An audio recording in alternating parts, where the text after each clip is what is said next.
সকালে বিকালে তাসবিহ করতে হবে। সকালে বিকালে তাসবিহ কি করবেন? বসে বসে করেন, আর যদি ঘুম ধরে তাহলে দাঁড়িয়ে হাঁটেন আর করেন ঘরে। সালাম ফিরার পর্বে পরে যে তাসবিহ আছে সেগুলি করেন। তারপরে সুবহানাল্লাহি ওয়া বিহামদিহি সুবহানাল্লাহিল আযীম 3 আর 5 আর কিছু বলেন। সুবহানাল্লাহি ওয়া আলহামদুলিল্লাহি ওয়া লা ইলাহা ইল্লাল্লাহু আল্লাহু আকবার, এটা কিছু বলেন। তারপরে বলেন বিসমিল্লাহিল্লাযী লা ইয়াযুররু মা ইসমিহি শাই 3 বার। তারপর বলেন রাজিতু বিল্লাহি রাব্বান ওয়াল ইসলামে দীনান ওয়া মুহাম্মাদিন নাবিয়ান 3 বার। তারপর বলেন ইয়া হাইয়্যু ইয়া কাইয়্যুম বিরহমাতিকা আস্তাগীস ওয়াসলি লিসানি কুল্লাহু লা তাকলিন নাফসি তারফাতা আইনিন 3 বার। তারপরে সুবহানাল্লাহ আলহামদুলিল্লাহ আল্লাহু আকবার থাকলো। আস্তাগফিরুল্লাহ ওয়া আতুবু ইলাইহি 3 বার। আস্তাগফিরুল্লাহ আল্লাযী লা ইলাহা ইল্লা হুয়াল হাইয়ুল কাইয়্যুম ওয়া আতুবু ইলাইহি 3 বার। রব্বিগফিরলি ওয়া তুব আলাইয়া ইন্নাকা আনতাত তাওয়াবুল গাফুর 3 বার। আল্লাহুম্মা আনতা রাব্বি লা ইলাহা ইল্লা আনতা খালাকতানি ওয়া আনা আবদুকা ওয়া আনা আলা আহদিকা ওয়া আহদিকা মাসতাতাতু আউযু বিকা মিন শাররি মা সানাতু আবু লাকা বিনি'মাতিকা আলাইয়া ওয়া আবু বিযামবি ফাগফিরলি ফাইন্নাহু লা ইয়াগফিরু যুনুবা ইল্লা আনতা 1 বার। এরপরে সূরা নাস 3 বার, সূরা ফালাক 3 বার, সূরা ইখলাস 3 বার, আয়াতুল কুরসি 1 বার, সূরা বাকারার শেষ 2 আয়াত 1 বার, আলে ইমরানের শেষ রুকুর প্রথম 5 আয়াত ইন্না ফি খালকিস সামাওয়াতি ওয়াল আরদ ওয়াখতিলাফিল লাইলি ওয়ান নাহার লায়াতিল লিউলিল আলবাব আল্লাযীনা ইয়াযকুরুনাল্লাহা কিয়ামান ওয়া কুউদা, এটা হলো 1 বার। আর ফজরের তাসবিতে সূরা কাহাফের প্রথম 10 আয়াত 1 বার। এরপরে রব্বানা আতিনা ফিদ দুনিয়া হাসানাতাও ওয়া ফিল আখিরাতি হাসানাতাও 3 বার। রব্বানা যালামনা আনফুসানা ওয়া ইল্লাম তাগফির লানা ওয়া তারহামনা লানাকুনান্না মিনাল খাসিরিন 3 বার। রব্বি ইন্নী যালামতু নাফসি 3 বার। রব্বিগফির ওয়ারহাম ওয়া আনতা খায়রুর রাহিমিন 3 বার। রব্বি আন্নী মাগলুবুন ফান্তাসির 3 বার। হাসবুনাল্লাহু নি'মাল ওয়াকিল নি'মাল মাওলা নি'মান নাসির 3 বার। লা ইলাহা ইল্লা আনতা সুবহানাকা ইন্নী কুনতু মিনাজ জালিমিন 3 বার। রব্বিরহামহুমা কামা রাব্বায়ানি সাগীরা 3 বার। আপনার একটা আমি ওজিফা দেখাচ্ছি এমনিতেই।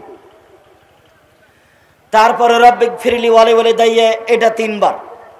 আল্লাহুম্মা গফিরলি আবি উম্মি ওয়ারফা দারজাতাহু ফিল মাহদিন ওয়াবসালহু ফি কবরিহি ওয়া নাব্বিরলাহু ফিহি 3 বার। এরকম একটা আপনি সকাল সন্ধ্যার জিকির নিজের জন্য বাছাই করে নিন।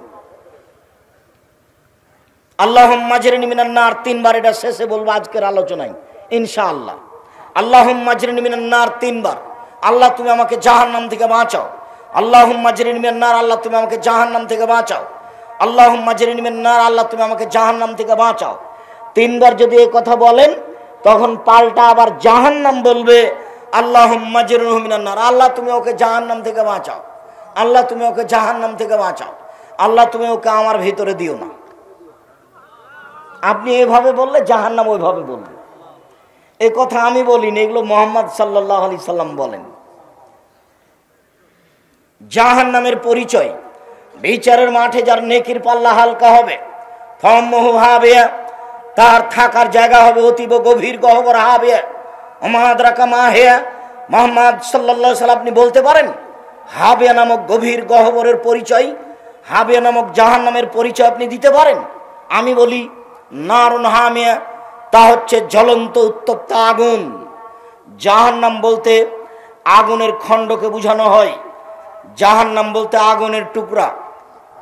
আল্লাহ তাআলা বলেন কাল্লা লা ইউনবাদান্না ফিল হুতামা, অবশ্যই তাকে চূর্ণ বিচূর্ণকারী হোতামা নামক জাহান্নামে নিক্ষেপ করা হবে। ওমা আদরাকা মাল হোতামা, মুহাম্মদ সাল্লাল্লাহু আলাইহি সাল্লাম আপনি কি বলতে পারেন চূর্ণ বিচূর্ণকারী হোতামা নামক জাহান্নামের পরিচয়? আপনার কি জানা আছে এই জাহান্নামের পরিচয়? আমি বলি নারুল্লাহিল মুকাদা, তা হচ্ছে জ্বলন্ত উত্তপ্ত আগুন। সাউসলিহে সাকার, আমি তাকে সাকার নামক জাহান্নামে নিক্ষেপ করব। ওমা আদরাকা মা সাকার, মুহাম্মদ সাল্লাল্লাহু আলাইহি সাল্লাম আপনি বলতে পারেন সাকার নামক জাহান্নামের পরিচয়? আপনার কি জানা আছে সাকার নামক জাহান্নামটি কি? আমি বলি লা তুবকি ওয়ালা তাজার, সাকার এমন একটি জাহান্নাম, যে জাহান্নাম মানুষকে ছাড়বেও না, যে জাহান্নাম মানুষকে মারবেও না, তার নাম জাহান্নাম। আল্লাহ অন্য জায়গাতে বলেন লা ইয়ামুতু ফিহা ওয়া লা ইয়াহইয়া, জাহান্নাম এমন একটি জায়গা যেখানে মানুষ মরবেও না, যেখানে মানুষ বাঁচবেও না। আল্লাহ তাআলা অন্য জায়গাতে বলেন ওয়ায়াতিহিল মাউতু মিন কুল্লি মাকানিন ওয়া মা হুয়া বিমাইয়াত, জাহান্নাম এমন একটি জায়গা যেখানে মানুষকে তার মরণ চতুর্দিক থেকে ঘিরে ধরবে, কিন্তু ও মরবে না, তার নাম জাহান্নাম। সম্মানিত দিনী ভাই বোন, আমি আপনাকে কোরআন মাজিদ থেকে জাহান্নামের পরিচয় দেখাচ্ছিলাম, একটু রাসূল সাল্লাল্লাহু আলাইহি সাল্লামের মুখ থেকে জাহান্নামের পরিচয় দেখা। এই ছেলে, আর একজনের গায়ে হাত দিয়ে দাও, বসে আছো? তোমার পাশে আর একজন কি ঘুমিয়ে আছে? ইচ্ছা করলে আপনি কালকে আমাকে ডেকে উপস্থিত করতে পারবেন না, এটা সহজ নয়।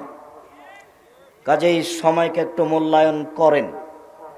যারা এসেছে ঢং ঢং করে গল্প করতে করতে আবার ঢং ঢং করে চলে গেছে, নিজেকে তার মতো মনে করিয়েন না, সময়ের দাম আছে।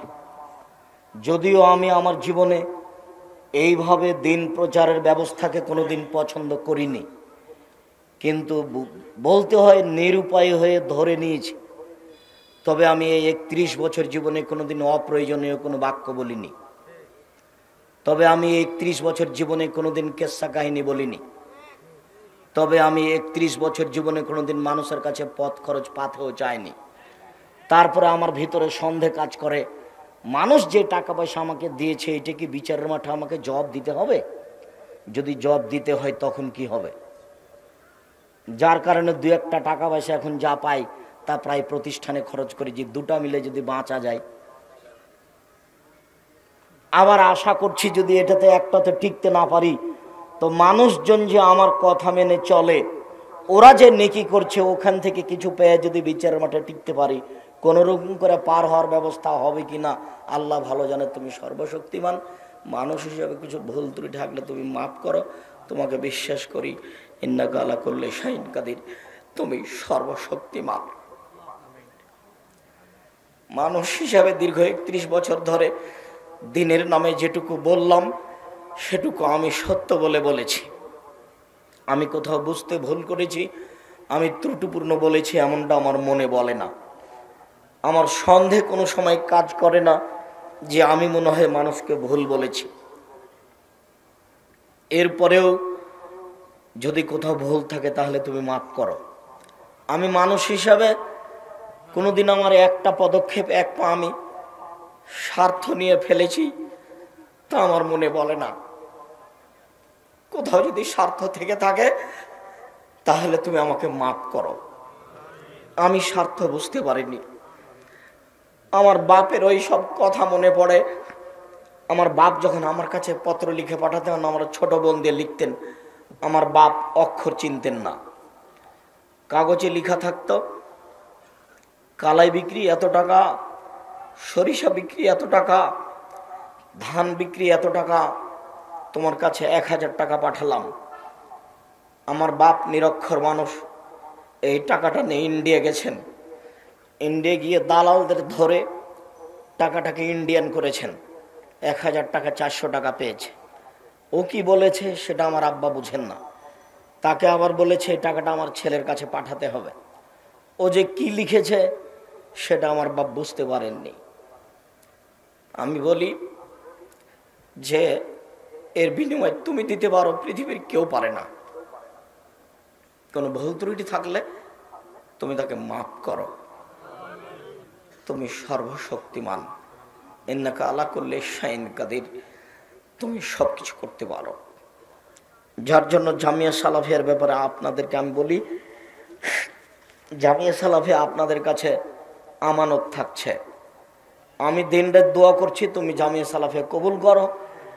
আমি এর পিছনে শ্রম দিয়েছি, আমি এটা চালাতে নিজে সক্ষম নই, আমি এটা নিজে নিনি। এটা তুমি চাপিয়ে দিয়েছো, তুমি দেখিও। জাতিকে আমি বলে যাচ্ছি, যদি কারো দ্বারা ক্ষতি হয় জব তাকে দিতে হবে। আমি এক সন্ধ্যা খেলে আমি তার টাকা দিয়ে দিই। আমি আপনাদের জামিয়া সালাফের কোনো সুবিধা ভোগ করি না। এদেশে আপনার বাড়ির পাশে যেটা জামিয়া সালাফে হাঁটাববির হাঁটাবো, এটা এখন প্রায় 50 বিঘা জমির উপরে অবস্থান করে। আর যেটা রাজশাহী ডাঙ্গিপাড়া, সেটা প্রায় 24-25 বিঘা জমির উপর অবস্থান করে। দুই প্রতিষ্ঠানে এখন 4000-এর বেশি ছেলে মেয়ে, তার 300 এতিম, বহু ছেলে মেয়ে অসহায়, তারা শিক্ষা অর্জন করছে। আপনাদেরকে আমি সহযোগিতার কথাটা বলিনি, দোয়া করতে বলেছি। আপনার বাড়ির পাশে যেটা হাঁটাবো বিরহাবাটাও, এতে মসজিদের জন্য জমি ক্রয় করেছি 200 শতক, যার একতলাতে মুসল্লি সালাত আদায় করতে পারবে 10,000 একসাথে। মসজিদের জন্য জমি রেডি। ভারত, বাংলাদেশ, পাকিস্তানে আহলে হাদিসের সঠিক আকীদার সবচেয়ে বড় মসজিদ ইনশাআল্লাহ আপনার বাড়ির পাশে। মানুষের হাতে একে ঠেকানোর কোনো পথ নেই। যার কারণে বলছি দোয়া করেন ওপরওয়ালা করুক, তাহলে করা সহজ। আর আমরা যদি করতে যাই তাহলে এটা সহজ নয়। ওই করুক, কাকে দিয়ে করবে সে জানে। আমি মানুষ হিসাবে আপনাকে বলেছি যে আপনার 10টা টাকা ছাড়া জামিয়া সালাফের কোনো কাজ হয়ে যাক, এটা আমি চাই না। কেন? পতিতালয়ের মহিলা যদি কুকুরকে পানি পান করে জান্নাত পেতে পারে, তাহলে জামিয়া সালাফিয়াতে আপনার 10টা টাকা দানের বিনিময়ে আপনার জান্নাত হতে পারে। এটা আমার দৃঢ়তা কাজ করে, কেননা আমি এর পিছনে কোনো স্বার্থ বুঝতে পারি না, কোনো অপছন্দ পরিকল্পনা বুঝতে পারি না, কারো ছোট করা, কাউকে খাটো করা কোনো পরিকল্পনা বুঝতে পারি না। সম্মানিত দিনী ভাই বোন, ইন্না সাখরাতা লাযীমা লা তুলকা মিন শাফিরে জাহান্নাম, বিশাল একটা পাথর খণ্ড যদি জাহান্নামের মুখের উপরে ছেড়ে দেওয়া হয়, তাহলে নিচে পৌঁছিতে সময় লাগবে 70 বছর। 1 কোটি মণ ওজনের পাথর যদি 1 ঘন্টা নিচে যায়, কত কিলো যেতে পারে? যদি 24 ঘন্টা নিচে যায়, কত কিলো যেতে পারে? একটু পানি দিয়ে তো। যদি 1 মাস নিচে যায়, কত যেতে পারে? যদি 1 বছর নিচে যায়, কত যেতে পারে? 70 বছর যদি নিচেতে যেতে থাকে, তাহলে জাহান্নাম কত গভীর।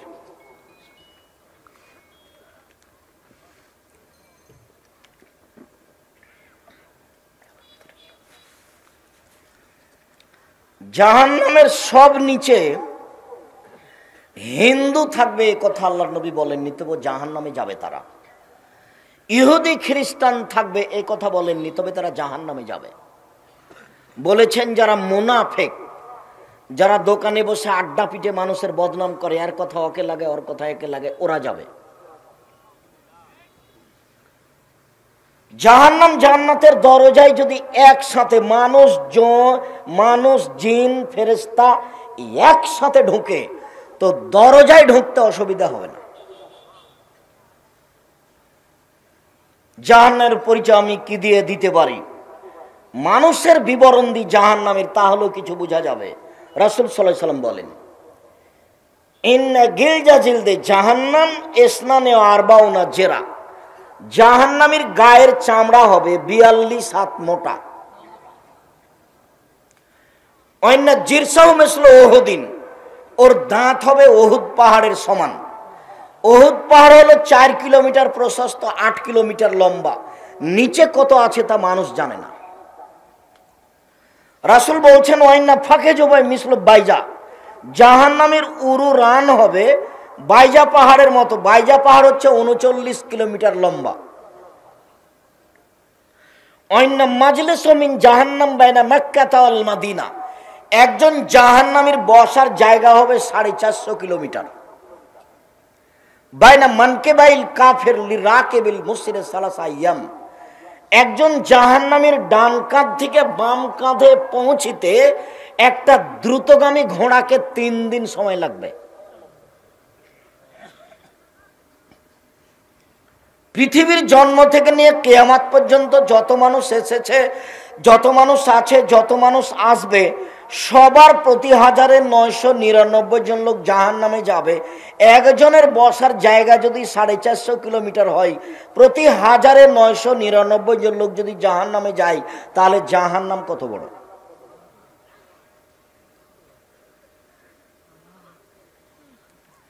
জাহান্নামকে টেনে হেঁচড়ে বিচারের মাঠে নিয়ে যাওয়া হবে, তাহলে জাহান্নাম রেডি আছে। কেন রেডি তো আছে, শুনেননি? ওই যে আল্লাহ রসুল বলছেন, আমি স্বপ্নে জান্নাত দেখলাম, জাহান্নাম দেখলাম। জান্নাতে যখন ঘুরছিলাম দেখলাম একটা সুন্দর টকটকে ঝকঝকে ঘর, পাশে একজন বৃদ্ধা মহিলা পানি নিয়ে অজু করছে, হাত পা ধুচ্ছে। আমি বললাম, মহিলা বলতে পারে এই ঘরটা কার? তাহলে মহিলা বললো, এই ঘরটা উমারের। তো আমার মন চাইলো, আল্লাহ সামাদ, ঘরের বাহির যদি এত ঝকঝকে হয়, ভিতরই বা কেমন? তো আমার একটু ভিতরটা দেখার স্বাদ হলো। এরপরে মনে পড়লো, উমার, এটা উমারের ঘর, এত বড় মানুষের ঘরে ঢোকা যাবে না। উমারের আত্মমর্যাদা হিসাব করে আমি ভিতরে ঢুকলাম না। সকাল হয়ে গেল, উমারের সাথে দেখা। উমার, স্বপ্নে আমি জান্নাত জাহান্নাম দেখলাম, জান্নাতে ঘুরতে ঘুরতে তোমার ঘরটা দেখলাম, তোমার ঘরটা দেখে আমার ভিতরে ঢোকার স্বাদ জাগলো, কিন্তু তোমার আত্মমর্যাদাকে হিসাব করলাম, এত বড় মানুষের ঘরে আমি ঢুকি কি করে, তাই আমি ঢুকিনি। এই কথা বলতে না বলতে উমার বলছেন, আল্লাহর নবী, আপনি আমার আত্মমর্যাদাকে খেয়াল করেন। এই কথা বলে তিনি অঝর নয়নে কাঁদতে লাগলেন, উমার রাদিয়াল্লাহু তাআলা আনহু। তিনি বলেন, আমি যখন জাহান্নাম দেখছিলাম, জাহান্নাম দেখতে দেখতে দেখলাম যে ফাত্তালাতুন নারা ফিহা আকসার আহলিহা নিসা, জাহান্নামে বেশিরভাগ দেখলাম মহিলারা, বেশিরভাগ দেখলাম মহিলারা জাহান্নামে। মদিনার মহিলারা জিজ্ঞাসা করেছিল, আল্লাহর নবী, বেশিরভাগ মহিলা জাহান্নামে যাবে কেন? আল্লাহর নবী উত্তরে বলেছিলেন, ওরা স্বামীকে মানে না, এই জন্য। সম্মানিত দিনী বোন যারা এখানে আছেন, যারা চলে গেছে তারা তো ঘুমিয়ে গেছে বা টিভি নিয়ে বসে আছে, আর তাকদীর নিয়ে গেছে। যারা চলে গেছে তাদের স্বামীকে বলছি, ও বাড়িতে যে আপনার বউ কি করছে, আপনার বউ কি করে, আপনার বউ কি এমন করতে পারে, আপনার বউ কয় টাকার মালিক, আপনার বউ কয় পয়সা বিদ্যা রাখে, জানেই বা কি, আপনার কি ধারণা? মনে কষ্ট নিয়েন না, আপনি আমার কাছের দিনী ভাই। যদি মনে করেন যে বিদ্যান আমার বউ, তাহলে আসেন, আমি ঘুঘরা তুলে দেব। আপনাকে আমি ক্ষিপ্ত হবেন এই জন্য বলিনি, আপনি আমার অনেক কাছের মানুষ। আপনাকে আর আপনার স্ত্রীকে সামনে রেখে আমি এসেছি, কিছু কথা বলবো এই জন্য। আপনি দাম দিবেন না মানে? আপনাকে আমি অনেক ভালোবাসি, আপনি আমাকে যতটুকু ভালোবাসেন তার চেয়ে আমি আপনাকে বেশি ভালোবাসি। আমি কোনোদিন কেচ্ছা কাহিনী বলিনি, কেচ্ছা কাহিনী বলতে আসিনি। আপনি আসবেন আর চলে যাবেন, তা তো আমি পছন্দ করি না, আর আমি সারা রাত বক্তব্য দিই না। আমি আব্দুল্লাহ বিন ফজল রাহিমাহুল্লাহ নই, আমার কাছে অত বিদ্যা নেই, আমি বক্তব্য দিতে দিতে ফজর করতে পারি না।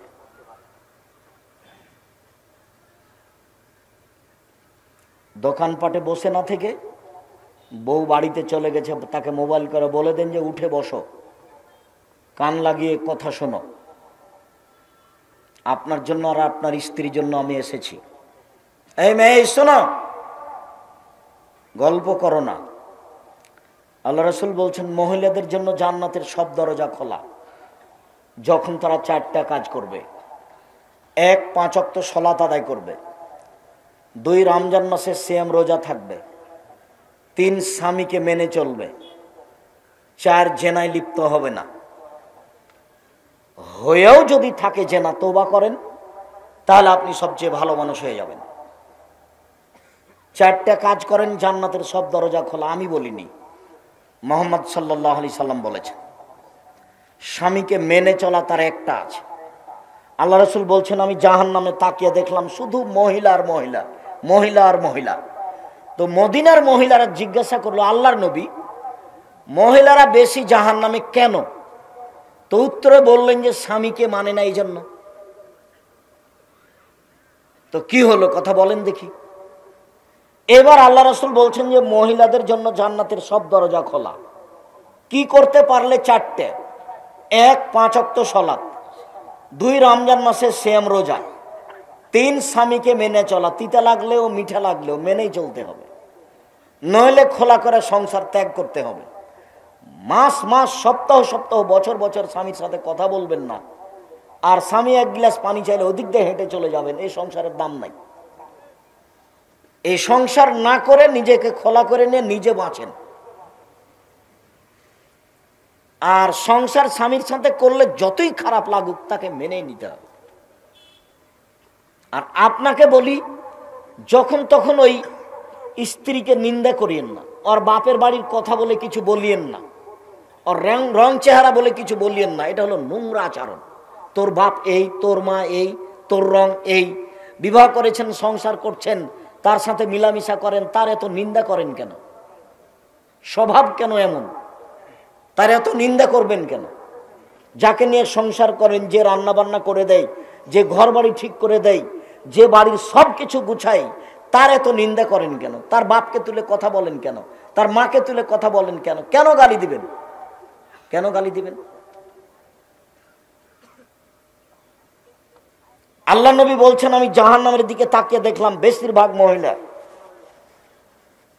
আবু হুরায়রা রাদিয়াল্লাহু তাআলা আনহু বলেন, সিনফান মিন আহলিল নার মারাহুমা, শোনো, আমার উম্মতের দুই শ্রেণীর মানুষ জাহান্নামে যাবে, আমি তাদের দেখিনি। আমার উম্মতের দুই শ্রেণীর মানুষ জাহান্নামে যাবে, আমি তাদের দেখিনি। এক কমন মাহুম সে, এক শ্রেণীর মানুষের হাতে থাকবে লাঠি। এজরবুনা বিহান্নাস, লাঠিটা হবে গাভীর লেজের মতো, একদিক মোটা একদিক চিকন, টিকবে না সেই দিন। দুই, নিশাউন মহিলা, কাশিয়াতুন কাপড় পরে থাকে, আর ইয়াতুন উলঙ্গ, মমিলাতুন মায়লাতুন, পুরুষকে নিজের দিকে আকৃষ্ট করে, তারা নিজেরা আকৃষ্ট হয়। রৌসউন্না কাসনেওয়াতিল বক্তিল মায়লা, তাদের মাথা হলো বক্র বদ উটের নেই, চুল লম্বা লম্বা করে, ছোট ছোট করে, খাটো করে ছেড়ে রেখেছে, ঢং করে মাথা হেলিয়ে দুলিয়ে রাস্তার এই ধারে ওই ধারে যাচ্ছে চলছে, ভাঁজ করে কথা বলছে। এসব মহিলারা জাহান্নামে যাবে। যার কারণে বেশিরভাগ মহিলা জাহান্নামে। তিন শ্রেণীর মানুষ জাহান্নামে যাবে। এক, মদমেনুল খামর, যারা নিয়মিত বিড়ি, তামাক, জর্দা, সিগারেট, গুল, নেশাদার দ্রব্য খায়, পান করে তারা। দুই, আর রাজরাত মিনান নিসায়ে, পুরুষের বেশধারী নারী, যারা পুরুষের জুতা স্যান্ডেল পরে, যারা পুরুষের শার্ট প্যান্ট পরে, যারা পুরুষের পোশাক পরে, এরা জাহান্নামে যাবে। তিন, দায়ুস আল্লাযী ইকরফি আলাল খাবাসা, যে তার বাড়িতে বেহায়ার সুযোগ দিয়েছে। নগ্ন পোশাক পরে মেয়ে স্কুল কলেজে যায়, নগ্ন পোশাক পরে স্ত্রী ভ্যানিটি ব্যাগ নিয়ে হাটে বাজারে যায়। কই, আমরা তো কোনোদিন হাটে বাজারে যাই না, তো আমরা তো বেঁচে আছি। কোনোদিন আমাদের বাজারে যাওয়া লাগে না মহিলা মানুষকে, তো আমাদের তো চলছে। জীবনেও কোনোদিন যায়নি। যাওয়া যদি শুনি তাহলে তো অজ্ঞান হয়ে যাবে। ইন্না লিল্লাহি ওয়া ইন্না ইলাইহি রাজিউন, এ কি কথা? তা আমরা তো আছি। আপনার বউ রোজ যাই কেন? কাপুরুষ, হিসাব পান না, যাবে কেন? সারাদিন মানুষের গুতা খায়, ধাক্কা খায়, মোহর দেন আপনি, আর আরেকজনের ধাক্কা খাই, খারাপ লাগে না? পুরুষ হতে হবে। পুরুষ মানে চোখ যেভাবে ঘুরে বউ সেভাবে চলে, তার নাম পুরুষ। চোখ যেভাবে ঘুরে বউ সেভাবে চলে, তার নাম ক্ষমতা। উপার্জন করি আমি আর ঢং দেখাই ও, এটা পুরুষ নয়। কাজে পুরুষের জীবিকা নির্বাহ করতে হবে। আল্লাহ রাসূল বলছেন, জাহান্নাম ঘোষণা করে রেখেছে আমি অনুবাদক। জাহান্নামের পরিচয়, জাহান্নামকে টেনে হেঁচড়ে নিয়ে যাওয়া হবে, তাহলে জাহান্নাম প্রস্তুত, রেডি আছে। জাহান্নামের গায়ে থাকবে ৭০,০০০ লোহার রশি, প্রত্যেক রশিতে থাকবে ৭০,০০০ ফেরেশতা, টেনে হেঁচড়ে তাকে মাঠে নিয়ে যাবে। একজন ফেরেশতার এত শক্তি, এই বিশাল পৃথিবীতে হাত ঢুকিয়ে গোটা পৃথিবী উল্টে দিতে পারেন একজন ফেরেশতা। এক একটা রশিতে ৭০,০০০ ফেরেশতা থাকবেন, তাহলে জাহান্নাম কত বড়। বিচারের মাঠে থাকবে জাহান্নাম, বিচারের মাঠে থাকবে জান্নাত, বিচারের মাঠে থাকবে মানুষ, বিচারের মাঠে থাকবে জিন, বিচারের মাঠে থাকবে পশু প্রাণী, বিচারের মাঠে থাকবেন আল্লাহ, বিচারের মাঠে থাকবেন ফেরেশতা, বিচারের মাঠে থাকবে পানির পশু প্রাণী, সব কিছু। বিচারের মাঠ কত বড়। জাহান্নামের খড়ি হবে মানুষ ও পাথর।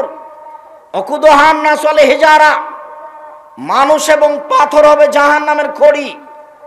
জাহান্নামে কোনো কয়লা থাকবে না, জাহান্নামে কোনো কাঠ খড়ি থাকবে না।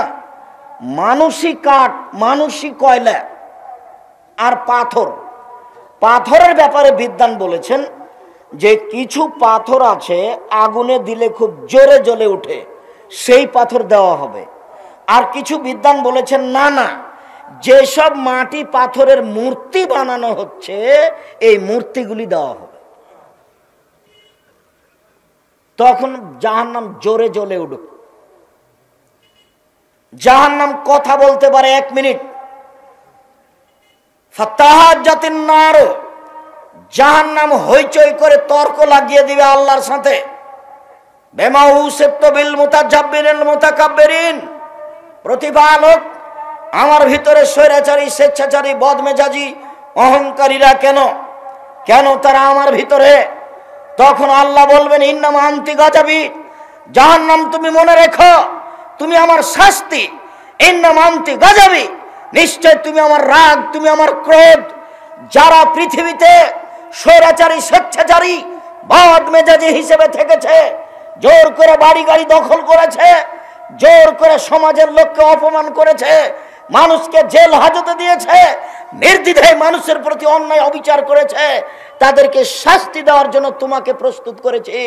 এই জন্য স্বৈরাচারী, স্বেচ্ছাচারী, বদমেজাজি, অহংকারীরা তোমার ভিতরে আছে। মনে রেখো জাহান্নাম ইন্নামা আনতি গাজাবি, নিশ্চয় তুমি আমার রাগ। ইন্নামা আনতি আজাবি, নিশ্চয় তুমি আমার শাস্তি। তোমাকে দিয়ে শাস্তি দেব স্বৈরাচারীদের, তোমাকে দিয়ে শাস্তি দিব অহংকারীদের, তোমাকে দিয়ে শাস্তি দিব বদমেজাজিদের। তাই তোমাকে প্রস্তুত করেছি, যার কারণে তোমার ভিতরে এরা। জাহান্নাম হইচই করে তর্ক লাগিয়ে দিবে আল্লাহর সাথে, মানে জাহান্নাম কথা বলতে পারে। ফাস্তাকাতিন নারু ইলা রাব্বিহা, যেদিন জাহান্নামকে রেডি করা হলো সেদিন তার প্রতিপালক করেছে জাহান্নাম অভিযোগ করলো। অভিযোগে বলল এক হলো বাজি বাজান, যা আল্লাহ আমার কিছু অংশকে ধরে খাচ্ছে, আপনি কি আমার একটু কথা শুনবেন? তখন আল্লাহ বললেন ঠিক আছে জাহান্নাম, তোর কথা আমি মেনে নিলাম বেনাফসাইনে, তুমি 2টা শ্বাস ছাড়ো, ঠান্ডা এলাকা থেকে একটা ছাড়ো, সারা পৃথিবী 6 মাস ঠান্ডা থাকবে। গরম এলাকা থেকে একটা ছাড়ো, সারা পৃথিবী 6 মাস গরম থাকবে। তোমার ভিতরে শাস্তি হালকা হবে। জাহান্নাম শোনো, একবার শ্বাস ছাড়ো, পৃথিবী 6 মাস গরম থাকবে। জাহান্নাম শোনো, একবার শ্বাস গ্রহণ করো, পৃথিবী 6 মাস ঠান্ডা থাকবে। তোমার ভিতরে শাস্তি কিছু হালকা হবে। আমি তোমার অভিযোগ মেনে নিলাম। লায়াজালা ইলকা জাহান্নাম, জাহান্নামের ভিতরে মানুষকে দিতে থাকা হবে অতাকুলো হালমিম মাজিদ। জাহান্নাম বলবে আর কি কিছু আছে, আর কি কিছু আছে, আর কি কিছু আছে। ফাওয়াজা কাদামাহু রব্বুল ইজ্জাতে, তখন আল্লাহ তাআলা তার নিজের পাকে জাহান্নামের ভিতরে ঢুকিয়ে দিবেন। ও ইয়ানজাবি বাজহা বাজান, জাহান্নামে কিছু অংশের ভিতরে ঢুকে একবারে চেপা লেগে আঁটো হয়ে যাবে, আর মুখে বলবে কাত কাত কাত, যথেষ্ট যথেষ্ট যথেষ্ট। জাহান্নাম কথা বলতে পারে।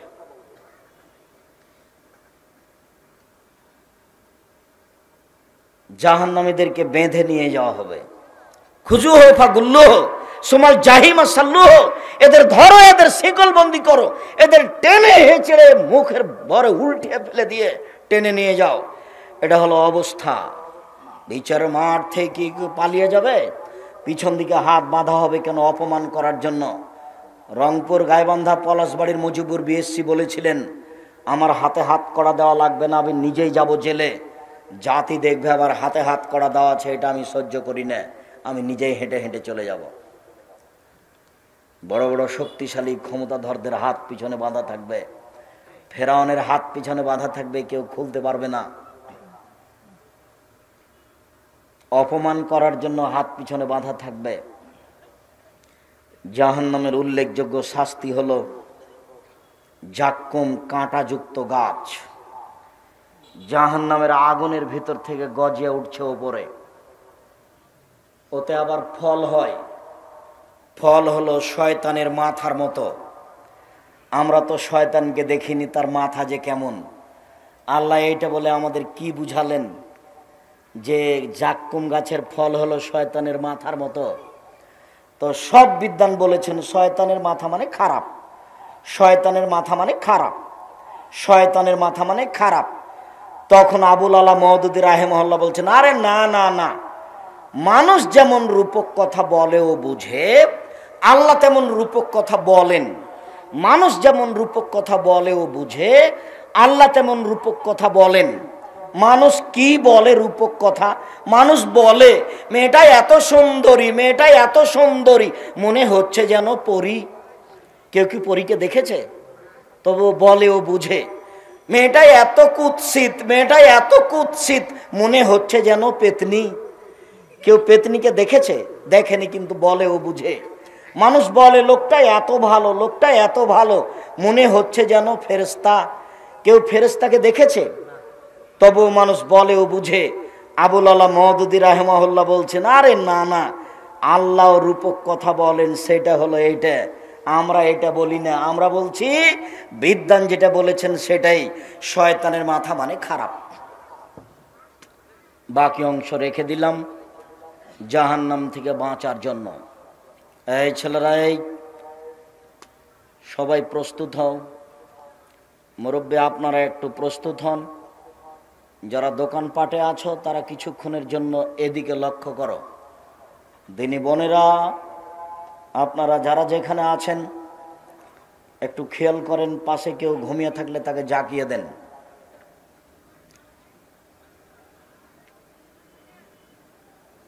কবর যত কঠিন, কিয়ামত তার চেয়ে অনেক বেশি কঠিন। কিয়ামত যত কঠিন, জাহান্নাম তার চেয়ে অনেক অনেক অনেক বেশি কঠিন। জাহান্নাম থেকে বাঁচার জন্য 1 নম্বর দোয়া, আল্লাহুম্মা জিরনি মিনান নার। আল্লাহ তুমি আমাকে জাহান্নাম থেকে বাঁচাও। কয়বার? 3 বার। আমি 3 বার বললে জাহান্নাম কি বলবে আল্লাহকে? আল্লাহ তুমি তাকে আমার থেকে জাহান্নাম থেকে বাঁচাও। 2, সালাম ফিরার পূর্বে বলবেন, রব্বানা আতিনা ফিদ দুনিয়া হাসানাতাও ওয়া ফিল আখিরাতি হাসানাতাও ওয়া কিনা আযাবান নার। আল্লাহ তুমি ইহকালে কল্যাণ দাও, পরকালে কল্যাণ দাও, তুমি আমাদেরকে জাহান্নাম থেকে বাঁচাও। সালাম ফিরার পূর্বে বলবেন 3, আল্লাহুম্মা ইন্নী আউযু বিকা মিন আযাবি জাহান্নাম। হে আল্লাহ, তোমার কাছে আমি জাহান্নাম থেকে বাঁচতে চাই। ওয়া আউযু বিকা মিন আযাবিল কবর, তোমার কাছে আমি কবরের শাস্তি থেকে বাঁচতে চাই। ওয়া আউযু বিকা মিন ফিতনাতিল মাসিহিদ দাজ্জাল, তোমার কাছে আমি দাজ্জালের বিপদ থেকে বাঁচতে চাই। ওয়া আউযু বিকা মিন ফিতনাতিল মাহি ওয়াল মামাত, ইহকালের বিপদ পরকালের বিপদ থেকে তোমার কাছে বাঁচতে চাই। ইহকালের বিপদ হতে বাঁচতে চাই, পরকালের বিপদ হতে বাঁচতে চাই। ওয়া আউযু বিকা মিনাল মাসামাল মাগরাম, বাঁচতে চাই তোমার কাছে বড় পাপ হতে, বাঁচতে চাই তোমার কাছে ঋণ কর্য হতে, বাঁচতে চাই তোমার কাছে বড় পাপ হতে, বাঁচতে চাই তোমার কাছে ঋণ কর্য হতে। 4, 5, আল্লাহুম্মা কিনি আযাবাক ইয়াওমা তাবাসু ইবাদাক। আল্লাহ বিচারের দিন তুমি আমাকে জাহান্নাম থেকে বাঁচাও। আল্লাহ বিচারের দিন তুমি আমাকে জাহান্নাম থেকে বাঁচাও। এই কথাগুলি আপনি সালাম ফিরার পূর্বে বা পরে বলার চেষ্টা করবেন। বাপ মায়ের বা কারো কবরের পাশে গেলে জানাজার যে বিশেষ দোয়া আছে, আল্লাহুম্মা গফির লাহু আরহামহু ওয়াফু আনহু, এই দোয়া পড়বেন। সেইখানে এক জায়গাতে আছে ওয়াকিহু মিন আযাবিন নার, আল্লাহ তুমি তাকে জাহান্নামের শাস্তি থেকে বাঁচাও। অমিন আযাবিল কবর, আল্লাহ তুমি তাকে কবরের শাস্তি থেকে বাঁচাও। কবরের পাশে গেলে ওই জানাজার বিশেষ দোয়াটা পড়বেন, তাহলে তার জন্য কবরের শাস্তি এবং জাহান্নামের শাস্তি থেকে বাঁচার ব্যাপারে আল্লাহকে বলা হবে। আর যেগুলো বললাম সেগুলোর চেষ্টা করবেন বিশেষভাবে, রব্বানা আতিনা ফিদ দুনিয়া হাসানাতাও ওয়া ফিল আখিরাতি হাসানা, বিশেষভাবে আল্লাহুম্মা ইন্নী আউযু বিকা মিন আযাবি জাহান্নাম, এইগুলি দোয়া না পড়া পর্যন্ত সালাম ফিরবেন না।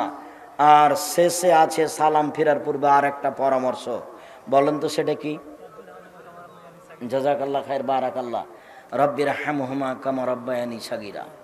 বাড়িঘর জমি জায়গা সব কিছু ভোগ করছি, তার জন্য একটু বলি রব্বির হামহুমা কামা রব্বায়ানি সাগীরা। হে আমার প্রতিপালক, তুমি আমার বাপ মাকে দেখো বাল্য অবস্থায় আমাদের যেভাবে দেখেছিল। সম্মানিত দিনী ভাই বোন, আলোচনার শেষে সে আবারও জরুরি কথা, মানুষের জীবনে সবচেয়ে দামি কাজ। এই ছেলে, তুমি মাসিক আল ইতিসাম পত্রিকা না নিয়েই যাবা? আমি বুঝলাম না তুমি আমাকে কিভাবে ভালোবাসো। আমার জীবনে যেটা সবচেয়ে বড় সাধনা সেটা হলো জামিয়া সালাফিয়া। আমার জীবনে অন্য কিছু লাগে না। আর জামিয়া সালাফের মুখপাত্র পত্রিকা হচ্ছে মাসিক আল ইতিসাম পত্রিকা। আমি যখন শুনবো যে আপনি মাসিক আল ইতিসাম পত্রিকা পড়েন, তখন আপনার উপরে আমার যে আন্তরিকতা তা আপনাকে আমি বুঝাতে অক্ষম। ওর পিছনে কত খরচ আছে আর কত শ্রম ব্যয় আছে, যদিচ দাম বেশি নয়। তো আমি শেষ করতে না করতে তুমি উঠে চলে যাচ্ছ, তার মানে মাসিক আল ইতিসাম পত্রিকার উপরে তোমার অনীহা আছে? 20, 25, 30 টাকা দিয়ে সেটা কিনতে তোমার ভারী লাগবে কেন? সলাতের উপরে, নামাজের উপরে বইটা আমিও লিখেছি, এটা আমার জীবনে স্বাদ ছিল। আর নতুন যেটা বই সেটা বের হয়েছে পোশাকের উপরে বই বের করেছি আমি নিজে। আপনি আব্দুল্লাহকে অনেক ভালোবাসেন, আব্দুল্লাহর বই পড়েন, মিন্নাতুল বারি, রেজেক, কিন্তু আমি যেগুলো লিখেছি সেগুলোকে একটু মূল্যায়ন করেন। কে বড় ক্ষতিগ্রস্ত, কে বড় লাভবান, আদর্শ পরিবার, আদর্শ নারী, আর মহিলাদের জন্য কেন এই নির্যাতন, কি তার প্রতিকার, আরও অনেক কিছু। তো যেটা আমি শেষে বলতে চাইলাম সেটা হলো এই জাহান্নাম থেকে বাঁচার ধারাবাহিক যে কথা বললাম সেইগুলি মূল্যায়ন করেন। আর জামিয়া সালাফিয়ার জন্য দোয়া করবেন, আল্লাহ যেন কবুল করেন। বায়তুল হাম জামে মসজিদের জন্য দোয়া করেন, আল্লাহ যেন কবুল করেন। আমি আপনাদের জন্য দোয়া করি, আল্লাহ যেন আপনাদেরকে হেফাজতে রাখেন, আপনাদের ব্যবসা বাণিজ্য অর্থ সম্পদে যেন বরকত দান করেন। আর আপনারা সবাই স্টেজ থেকে বইগুলি নিয়ে যাবেন। ও আব্দুল্লাহ রাম্মার ওই কবর থেকে মমর্ষ থেকে কবর পর্যন্ত এই বইটাও দেখতে পাচ্ছি। আর তাওজিহুল কোরআন তাফসির, ব্যতিক্রম তাফসির তাওজিহুল কোরআন। আমি আপনাদের কয়েকটা প্রশ্নের উত্তর দিই। আমার দিনী ভাই বোন সবাই বইগুলি নিয়ে যাবেন। কে বড় ক্ষতিগ্রস্ত, কে বড় লাভবান, আদর্শ নারী, আদর্শ পরিবার, আদর্শ পুরুষ, মরণ একদিন আসবেই। বক্তা ও শ্রোতার পরিচয়, তাফসির কি মিথ্যা হতে পারে? আসসালামু আলাইকুম। শায়েখ, ভোট দেওয়া কি জায়েজ? 2, আজান দেওয়ার সময় কানে হাত না দিলে আজান হবে? কানে হাত দেওয়া সুন্নাত। মৃত ব্যক্তির জন্য কবরস্থানে গিয়ে কিভাবে দোয়া করব? কবরের ডান দিকে বাম দিকে দাঁড়িয়ে না হলে কবরটাকে পিছন দিকে করে কেবলামুখী হয়ে হাত তুলে দোয়া করবেন। শায়েখ, আমি 5 ওয়াক্ত সালাত আদায় করি ও রমাদান মাসে সিয়াম পালন করি, কিন্তু গালি দেওয়া ছাড়তে পারি না। দুঃখজনক কথা, গালি দেওয়া থেকে বিরত হতে হবে, নলে যাকে গালি দিয়েছেন ও যদি এটার হকদার না হয় তাহলে গালিটা আপনার উপরে পাল্টা ফিরে আসবে, তখন বেকায়দা পড়ে যাবেন। ইসলাম ধর্ম প্রচারের জন্য অমুসলিমের নিকট থেকে টাকা খরচ হিসাবে নেওয়া যাবে? জি যাবে। কাবা ঘর তৈরি করা আছে অমুসলিমদের টাকা দিয়ে। কাজেই জালসার জন্য হোক, রমজান মাসে ইফতারের জন্য হোক, মসজিদ বানানোর জন্য হোক, অমুসলিমদের টাকা নেওয়া যাবে। অমুসলিম ব্যক্তির টাকা দিয়ে মসজিদ নির্মাণ করা যাবে? কোকা-কোলা, 7 আপ, মজু স্প্রিট খাওয়া কি হালাল? জি না, একেবারে হারাম। নাসিম ভাইয়ের বিবাহ দিতে হবে।